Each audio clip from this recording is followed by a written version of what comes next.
Saludos Puerto Rico, bienvenidos a La Premisa Inarticulada. Mi nombre es Elizabeth Torres y estoy súper contenta de estar aquí nuevamente en mis páginas de redes sociales porque las he tenido un poquito descuidadas. La verdad es que he tenido un tren de trabajo severo con los talleres, las charlas, las tertulias, las conversaciones, los Zoom, las reuniones y unas iniciativas que ya están corriendo y cuyos resultados ustedes van a ver en la eventualidad.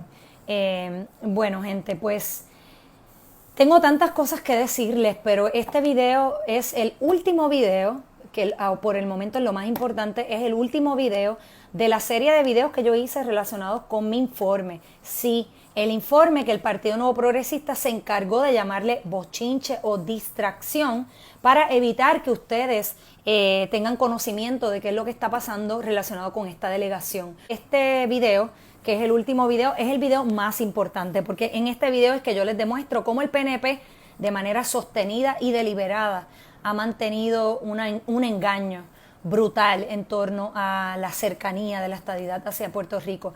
La estadidad está más lejos que nunca. Y yo quiero decírselos porque yo creo que para llevar a cabo luchas hay que empezar de cero, hay que empezar desde la verdad. Y aquí la realidad es que la estadidad no ha caminado ni un solo paso.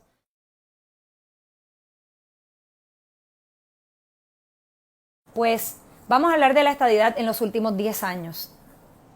Y vamos a empezar con el Task Force que hizo básicamente un informe de 122 páginas en el año 2011. Ustedes saben que el Task Force sobre el asunto de estatus de Puerto Rico lo crea el Congreso. Realmente lo crea aquí Clinton. Y él crea este Task Force para hacer unos análisis sobre la cuestión del estatus en Puerto Rico. Y en el 2011, como una promesa que Obama había hecho cuando era candidato, una vez asume la presidencia, él reactiva el Task Force y pide que se haga un análisis. Y en esas 122 páginas, entre otras cosas, el Task Force recomendó incluir en la papeleta de 2012 de ese plebiscito, de esa consulta, las 4 alternativas viables según la política pública del gobierno de los Estados Unidos, que son la estadidad, la independencia, alguna especie de libre asociación y el Commonwealth o el estatus actual, el estatus territorial actual. Y dijo en ese informe de 122 páginas que el no incluir el estatus actual era un ejercicio que iba a levantar dudas sobre la legitimidad del voto, ¿verdad? Esas son las instrucciones que dio el Task Force del presidente Obama para que lo tomaran en cuenta a la hora de elaborar la papeleta de 2012. En junio de 2011 llegó a Puerto Rico Barack Obama y habla sobre asuntos de estatus y, como ustedes entenderán, hubo medios internacionales que lo cubrieron, sino que él habló públicamente en torno al asunto del estatus y eso permitió que se discutiese ese asunto a nivel nacional. Y aunque fue una visita en la que estuvo un par de horas, fue una visita que influyó mucho en el asunto de la discusión pública sobre el estatus. Luego de que se lleva a cabo el plebiscito de 2012, que ustedes saben que ese fue el plebiscito que se boicoteó, donde Aníbal, porque ustedes saben que a los populares les encanta boicotear todo, boicotear la democracia sobre todo. Aníbal hablaba de que boicotearan, que dejaran las papeletas en blanco. Pues bueno, cuando el Congreso, una vez se da ese plebiscito, el Congreso manda a hacer un nuevo informe sobre los resultados de ese plebiscito a través del Congressional Research Service, que todo el mundo tiene acceso a esta entidad, una entidad no política que hace análisis objetivos sobre los asuntos que el Congreso le pide. Y ahí, en ese informe, esto lo pueden ver en la página 159 de mi informe, ahí está el documento, lo pueden también acceder a través del internet. Y ahí ellos dicen que ese plebiscito de 2012 estuvo cargado de muchas controversias, que los resultados sí son potencialmente importantes si se interpretan como una marca que hace el electorado para mostrar su deseo de cambio en torno al asunto político nuestro, ¿no? El asunto de estatus actual. Y que la papeleta utilizada no proveyó la opción de estatus actual de manera directa y de manera clara. Se vio como una evasiva. Recuerden que aquí de lo que estamos hablando es de pugnas políticas, el PNP y el PPD forcejeando y el Congreso tratando de ver claramente cuál es la voluntad del pueblo. Y entonces el significado de esa consulta de estatus, la del 2012, dice este grupo que pues que ese significado está por verse porque en la misma elección en la que aparentó haber una inclinación del pueblo hacia la estadidad con un 61.2% en favor de la estadidad, aunque eso es debatible por las 500.000 papeletas que les hablo, si se cuentan, si no se cuentan, todo eso va cambiando los porcientos. Pero salió electo el gobernador Alejandro García Padilla, que es un gobernador que está asociado a un partido político que no aboga por la estadidad, aunque dentro de ese partido sí hay estadistas. Y entonces sale como comisionado residente Luis Fortuño y eso generó mucha duda, no es concluyente, dice esta entidad. No puede ser concluyente esa consulta porque simplemente estuvo cargada de mucha controversia y que el pueblo no votó de manera clara. En el último párrafo de ese informe, en la página 13, para el que lo quiera ver, ellos hacen esta expresión que a mi juicio es muy importante y dice: Congress has generally emphasized the need for a clear choice surrounding status if it is to take legislative action. Y aquí lo que está diciendo es que el Congreso ha dicho una y otra vez que el resultado de esos plebiscitos tienen que ser contundentes. Y para que sean contundentes tienen que ser plebiscitos anclados en el consenso. Obviamente no somos ingenuos, sabemos que las pugnas políticas van a impedir que haya consenso. Siempre el Partido Popular Democrático va a encontrar un recoveco, ¿verdad?, para no definir qué es lo que son. Sabemos nosotros, los que sí conocemos la Constitución, sabemos que somos un territorio no incorporado y que este estatus territorial es un estatus que nos asfixia y que nos ahoga, porque nos quita más de lo que nos da. Aparte de que promueve la corrupción rampante, que es lo que hemos tenido, 72 billones de deuda pública, yo creo que es evidencia suficiente de la corrupción política y de la mala gobernanza.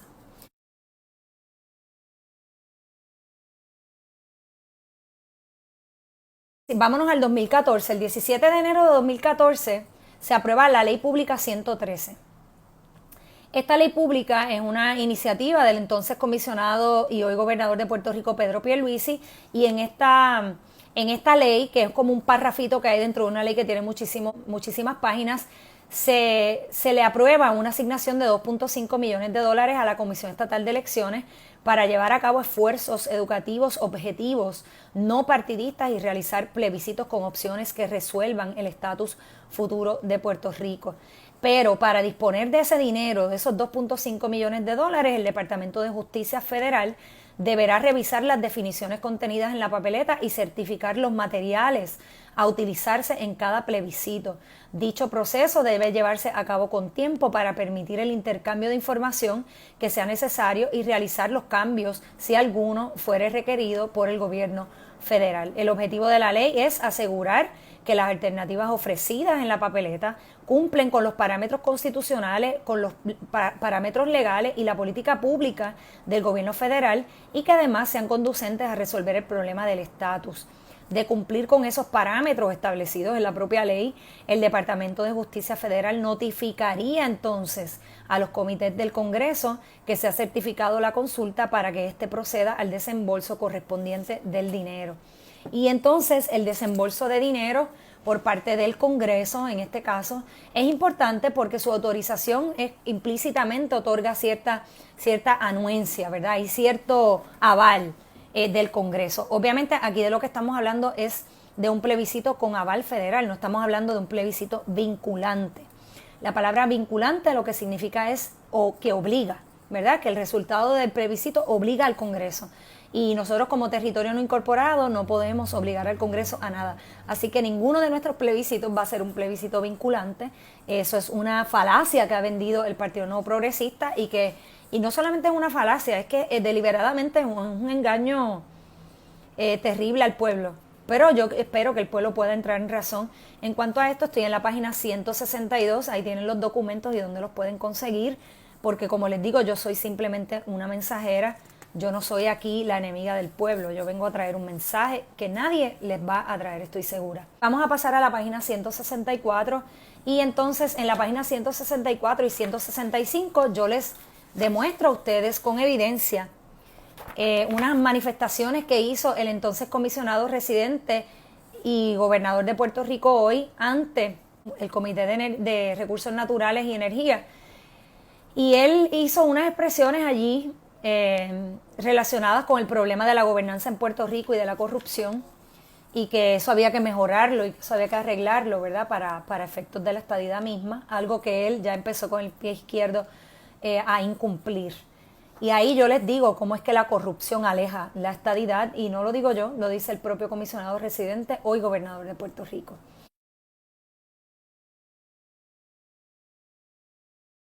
Luego, el 3 de febrero de 2017, ustedes saben que en el 2016 sale electo Ricardo Rosselló, por quien yo no voté. Obviamente tenía mis reservas con los demócratas y no me he equivocado. Lo corroboré con este gobernador, detrás del cual está gobernando también Ricardo Rosselló. Están ambos gobernando y se piden favores y se hacen favores, y Pierluisi nombra a su gente y así, ¿verdad? Bueno, pues Ricardo Rosselló en el 2017, y esto es algo importantísimo que usted debe saber, él crea la ley 7/2017, una ley huérfana también, y en esa ley, la ley conocida como la Ley para la Descolonización Inmediata de Puerto Rico, se hizo alegadamente para disponer las reglas para realizar consultas electorales que cumplan con la propuesta del gobierno federal vertida nada más y nada menos que en la Ley Pública 113. O sea, el gobernador le dijo al pueblo que estaba creando una ley para llevar a cabo el primer plebiscito con aval federal bajo la Ley 113 de la que yo he estado hablando todo este tiempo. Y de lo que yo he expresado públicamente, que muchos comentaristas políticos con quien yo tuve en algún momento la oportunidad de colaborar, me han mancillado como si yo estuviese hablando otro idioma. Mira, fue el propio Ricky Rosselló el que trató o dijo que iba a hacer, porque no lo hizo, que iba a llevar a cabo el primer plebiscito con aval federal. Esta ley que él crea para el plebiscito, cuando usted la lee, que yo sé que muchos de ustedes no la van a leer y por eso es que no están al tanto de lo que está pasando, esta ley es contraria a las expresiones y a las peticiones del gobierno federal mismo, de un análisis de los distintos informes publicados por los varios task force que podemos ver. Resulta evidente el énfasis que hace el grupo de que todas las alternativas de estatus deben aparecer en las papeletas, y entonces pretender evadir esas expresiones es alargar peligrosamente el proceso para conseguir el aval federal conforme a esa ley, a la ley pública. Entonces, ¿qué hizo Ricky? Ricky no quería incluir el estatus actual. Y como ya les vengo diciendo, el Task Force ha dicho y reiterado, el Task Force es el que orienta al Congreso, así que el Task Force es como un intermediario entre el Congreso y el gobierno de Puerto Rico. Dicen y repiten que tienen que estar todas las alternativas, y nosotros los estadistas no tenemos por qué temer porque entendemos que somos la mayoría. Él decidió no incorporarlo, así que ya tiene el primer error. Y cuando Ricky presenta los papeles para que esto sea un plebiscito con aval federal, le viraron todos esos documentos y le dijeron, oye, pero es que tú no has incluido el territorio. Y Ricky utiliza los medios para expresarle a ustedes que es que el Congreso no quiere cooperar y que es que el Congreso no quiere certificarle los materiales, pero no le dicen a ustedes que no cumplen con las instrucciones básicas que le da el gobierno federal, ¿verdad? Eso no lo dicen. Entonces él lo que hace es que trata de enmendar eso. Y el DOJ, obviamente, antes de que él enmendase, ahí está la carta, le envió una carta diciéndole, tú no estás cumpliendo con lo que se supone que cumplas, así que deja de venderle sueños al pueblo. Y si tú quieres un plebiscito bajo la Ley Pública 113, tú tienes que cumplir con lo que nosotros te estamos pidiendo. Ok, pues él finalmente se ve obligado a cambiar la papeleta y a cambiar los materiales. Pero ya él había asignado a la Comisión Estatal de Elecciones $5.3 millones para celebrar esa consulta. ¿Y ustedes saben cómo la justificó? La justificó Ricky, una consulta, ya había habido una en el 2012. Él dice que esta consulta está motivada por ese plebiscito de 2012, porque ese plebiscito de 2012 tuvo resultados contundentes y que esta nueva consulta que él está haciendo responde a eso, que queremos confirmar lo que dijimos en el 2012. Y el Departamento de Justicia Federal le dijo a Ricky lo siguiente. Dijo, la papeleta que usted hizo no es compatible con las políticas del gobierno de Estados Unidos. La forma como fue elaborada no va a reflejar de manera clara la voluntad del pueblo. Eso fue lo que le dijeron a Ricky.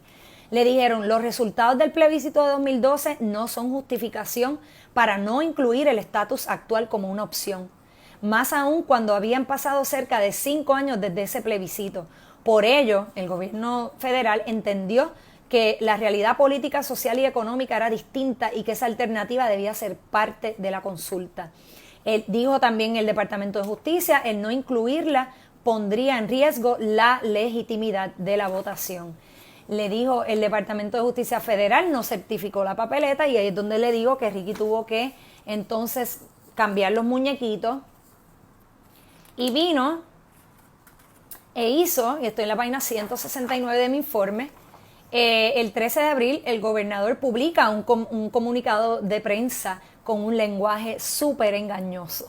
El gobernador Rosselló, ante la negativa del Congreso, algo que era evitable si hubiese hecho lo correcto desde el principio, el gobernador Rosselló realizó expresiones públicas a través de un comunicado de prensa sobre los cambios que el DOJ exigía en torno a la papeleta del plebiscito que iba a celebrarse el 11 de junio. Voy a hacer una pausa aquí. Vamos a recapitular para entender.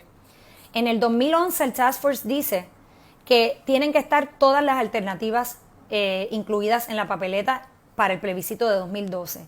Entiéndase estadidad, libre asociación, independencia y el estatus actual, el Commonwealth.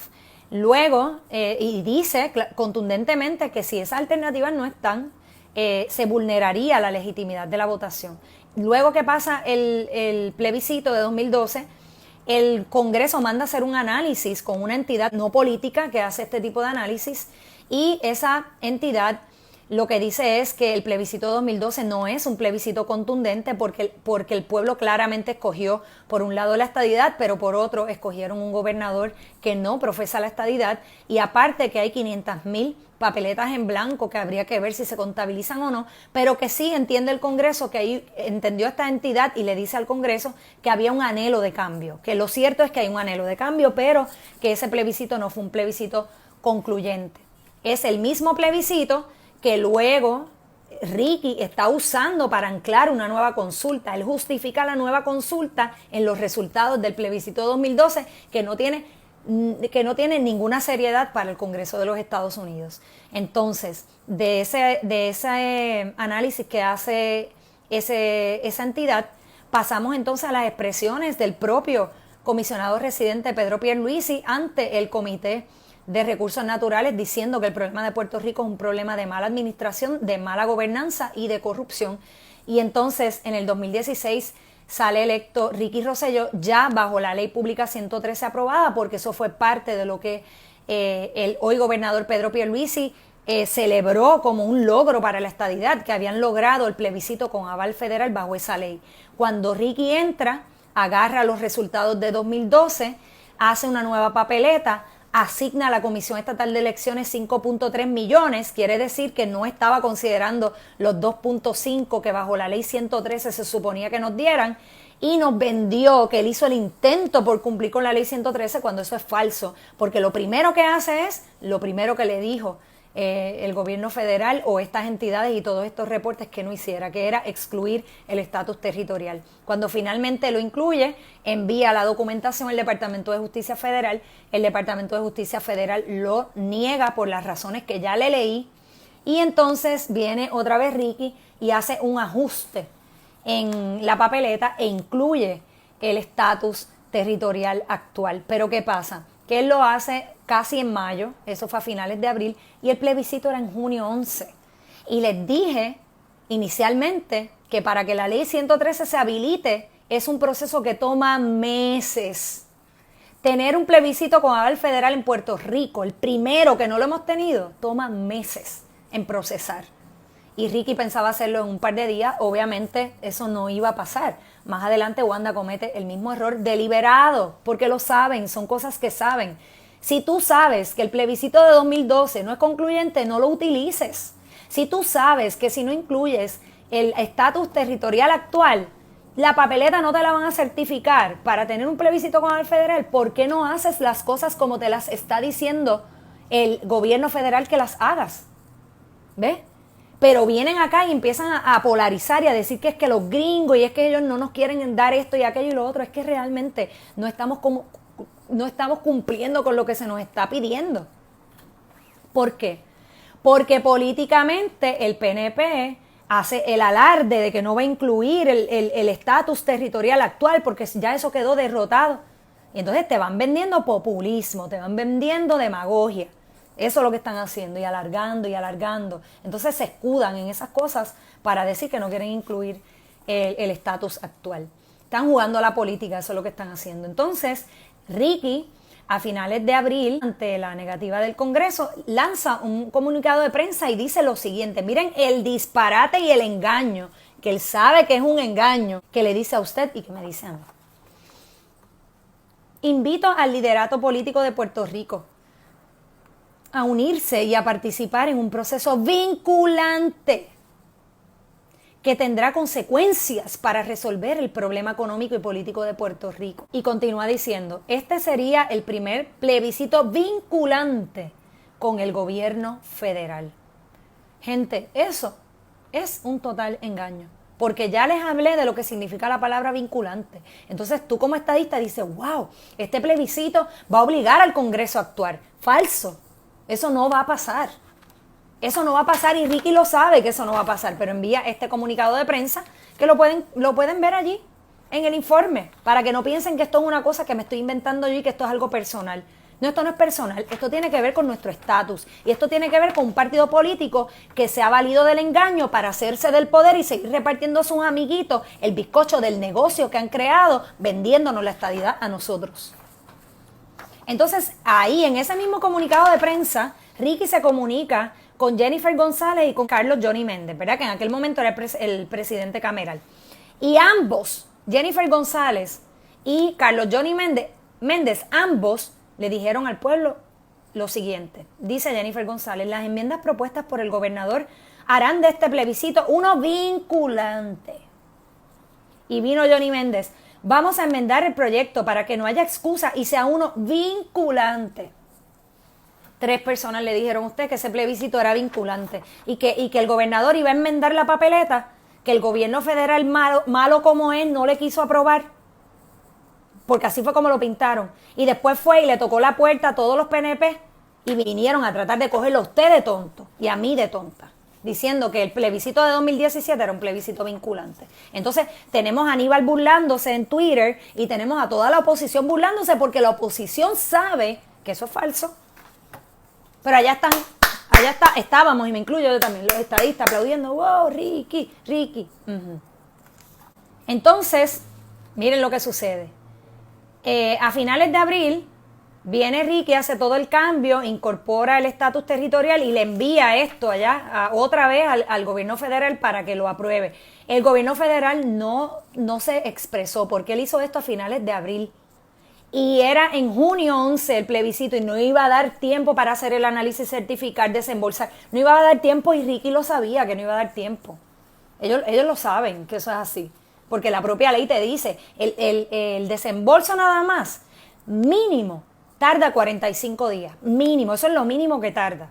El desembolso, sin hablar de la certificación, pues te estamos hablando de un proceso de meses que Ricky lo quería hacer en un par de semanas.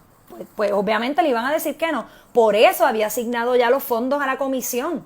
5.3 millones de dólares nos costó ese plebiscito que no es vinculante y que tampoco es avalado por el Congreso Federal. ¿Qué efecto tiene eso en el Congreso? 0. Y yo le pregunto a ustedes, ciudadanos que están al otro lado de este video, ¿ustedes se ha preguntado alguna vez a dónde va el dinero de cada vez que se hace un plebiscito? Esos millones de dólares que se asignan, ¿quién los usa? ¿Quién los gasta? ¿En qué los gastan? ¿Para qué los usan? ¿Quién imprime? Esas compañías que imprimen las papeletas, ¿están asociadas al partido político? ¿Están asociadas a líderes políticos? Haga la investigación. Haga usted la investigación. Periodistas que me están oyendo. Pues el pueblo paga, página 173, el pueblo paga esta consulta basada en la terquedad y la politiquería no avalada por el gobierno federal le costó al pueblo más de 5 millones de dólares. Eso está ahí en mi informe, míralo, con cortes de periódicos y todo, miren. Aquí tengo plebiscito, aún no cuenta con aval del gobierno de Estados Unidos por Cindy Burgos Alvarado el 5 de junio, el Departamento de Justicia, como saben, y ahí están citando el gobernador.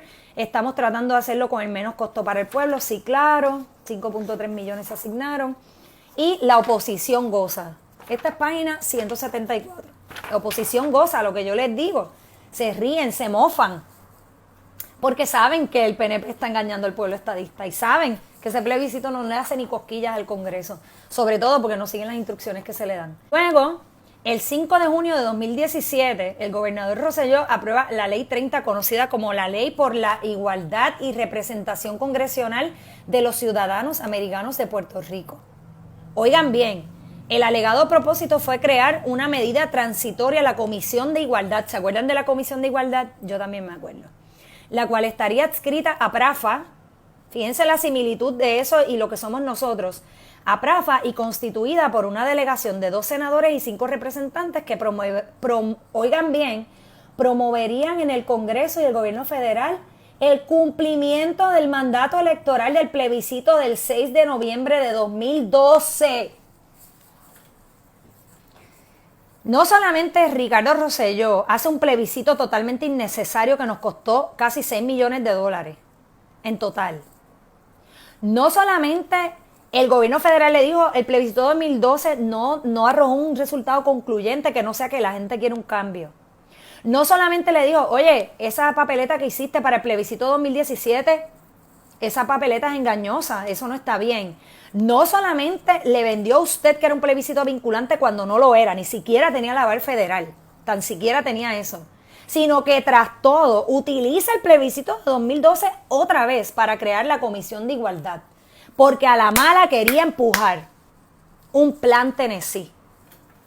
Que el propio Dávila Colón, que es el lambezuela de Ricky, porque tienen conexiones y por contratitos y cositas. Vaya a ver dónde trabaja la hija de Dávila Colón, dígame si no es en ética gubernamental, y los contratitos y las cositas que le tienen, pues hasta él mismo reconoce que lo que Ricky está haciendo está mal. Lo que pasa es que cuando lo digo yo, hay que atacarla.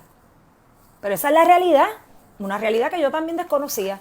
Y entonces vino Ricky y ahí dijo, escucha cómo justifica la ley y cómo te va engañando, estadista, escúchalo. Esta ley dice lo siguiente, página 175 de mi informe, del bochinche. Para justificar la ley se esbozaron los siguientes argumentos, miren lo que él hizo. Que la solución final y definitiva para el problema colonial de estatus político de Puerto Rico es la estadidad federada, ya que obtuvo un mandato amplio y contundente en las urnas en la consulta de 2012. Utiliza una intervención en el Comité Descolonizador ese de las Naciones Unidas, a donde van los independentistas a gritar, como si las políticas de las Naciones Unidas van por encima de la Constitución de Estados Unidos. Pues Ricky utilizó unas manifestaciones allá que se hicieron en el Comité Descolonizador ese, de que la autodeterminación del pueblo puertorriqueño, escogiendo la fórmula descolonizadora de estadidad, ya fue expresada en la consulta sobre el estatus político de 2012. Falso. Ya el gobierno federal te dijo que no. No sé por qué siguen vendiendo esta falacia. Y bueno, ahí entonces Ricky justifica crear la primera delegación puertorriqueña al Congreso de los Estados Unidos, con la demanda de que se reconozca, acepte y respete la voluntad expresada libre y democráticamente en las urnas por nuestros ciudadanos con capacidad electoral el 6 de noviembre de 2012. Y así él justificó la creación de la Comisión de Igualdad. Justificó 2 cosas, 2 gastos públicos, pero horribles. El plebiscito de 2017, que no tenía razón de ser, y la Comisión de Igualdad, que no logró absolutamente nada. Si alguien tiene evidencia en contrario, por favor me la puede proveer. Porque ya los fundamentos de la comisión ya están errados, y cuando esa comisión va con los congresistas ya tienen todos estos informes de los que yo les estoy hablando. No le van a dar ninguna credibilidad a nada de esto. ¿Ve? Y eso es lo que hay que comprender. En la página 176, los detalles cuentan y cuestan también. Para crear este grupo, la Comisión de Igualdad, fueron nombrados a dedo. Ustedes saben cómo fue, Fonalleda, Pedro Rosselló, Charlie Rodríguez, los mismos de siempre, los mismos políticos de siempre y la misma gente de siempre, todos brazos del PNP. Y entonces pues ahí asignó 1.2 millones, igual que la delegación nuestra, para gastos de la Comisión de Igualdad y no sé qué, y todo un berenjenal. Y la Comisión de Igualdad, ¿sabe lo que hizo? Nada. La Comisión de Igualdad en 2 años visitaron 162 congresistas. Y yo te pregunto, pueblo de Puerto Rico, que el PNP te vende que si tú no estás metido en el Congreso no vas a lograr la estadidad. Yo te pregunto a ti, que esta gente que visitó 162 congresistas, ¿qué lograron? Pregunto. Ok, pero te venden a ti que el delegado que no esté metido en el Congreso no está trabajando. Para empezar, allí no hay gente. Y ahora con lo de esto Omicron menos hay gente. Sí, se consiguen los congresistas y más adelante, gente, eso va a pasar, usted tranquilo, pero las cosas hay que hacerlas bien, no a lo loco. Miren esto, miren todo lo que yo les he manifestado. Y después llegó Wanda Vázquez, que ustedes saben ya cómo fue que Pierluisi quiso hacerse del poder violando la Constitución, fue allá al tribunal y allá le cortaron la cabeza, porque era el acomodado que Ricky tenía, porque ellos trabajan juntos y colaboran y se ayudan y se nombran las personas, nómbrame a este y a aquel y al otro y todas esas cositas bien bonitas de la corrupción política que aquí a mucha gente le encanta.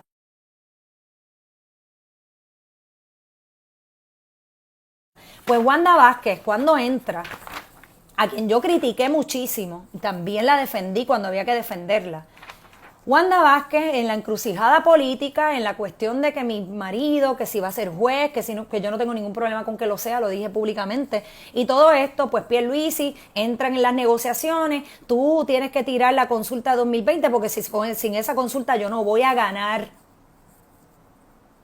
Una consulta que ustedes saben que yo defendí a capa y espada en todos los foros donde yo estaba participando. Esa consulta de 2020, la que acaba de pasar, es otro engaño. Esa consulta no le hace cosquillas ni siquiera a los congresistas. Volvemos otra vez, gente. Otro engaño más. Mire cómo fue este. Pues Wanda Vázquez dice, en abril, el sector académico, con el que yo también me reuní, le advirtió a la gobernadora, óigame, gobe, si usted va a llevar la consulta ahora en el 2020, hágala con aval federal. Y para hacer eso necesitamos tiempo. ¿Verdad? Eso le dijeron los académicos, porque ya Ricky había cometido el emplaste que cometió, que nos costó millones.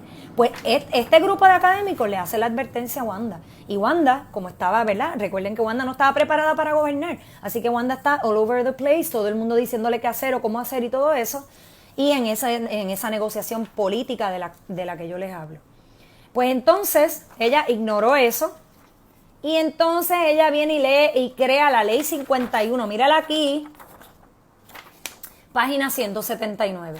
Ley 51. Y esta ley dice, miren qué bonito el título, Ley para la definición final del estatus político de Puerto Rico. Y cuando usted lee ese título, usted estadista dice, diantre, esta es la última consulta, después de esta consulta no hay más consulta. Eso es lo que usted va a pensar.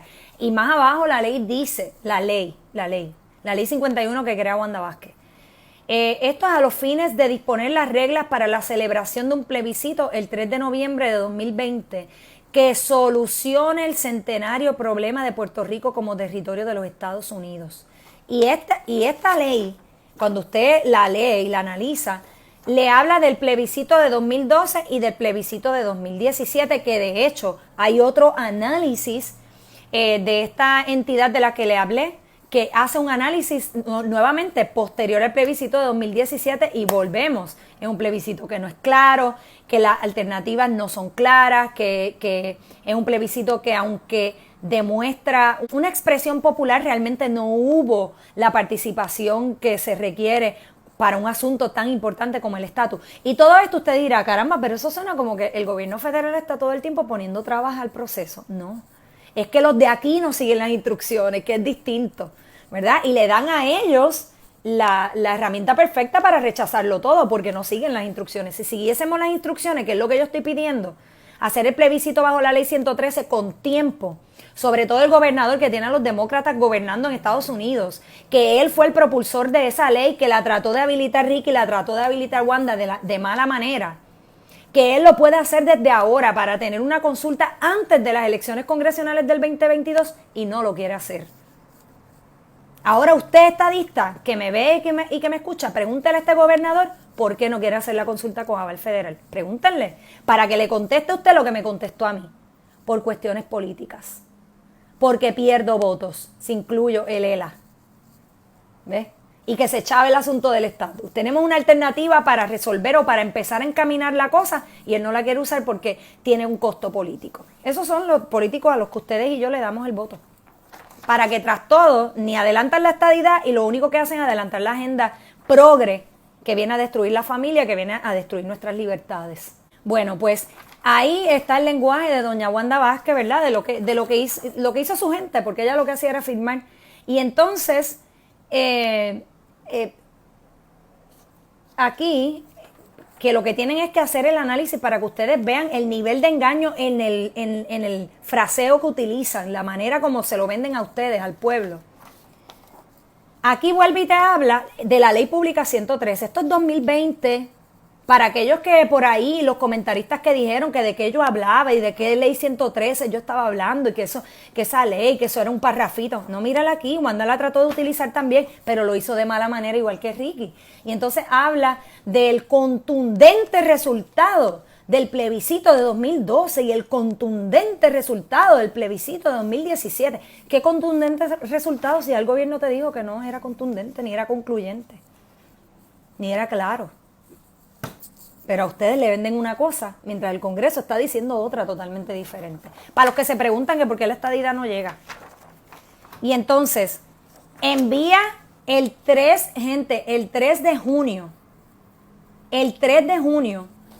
envía al gobierno federal los materiales para certificarlo, porque este es el proceso bajo la ley 113.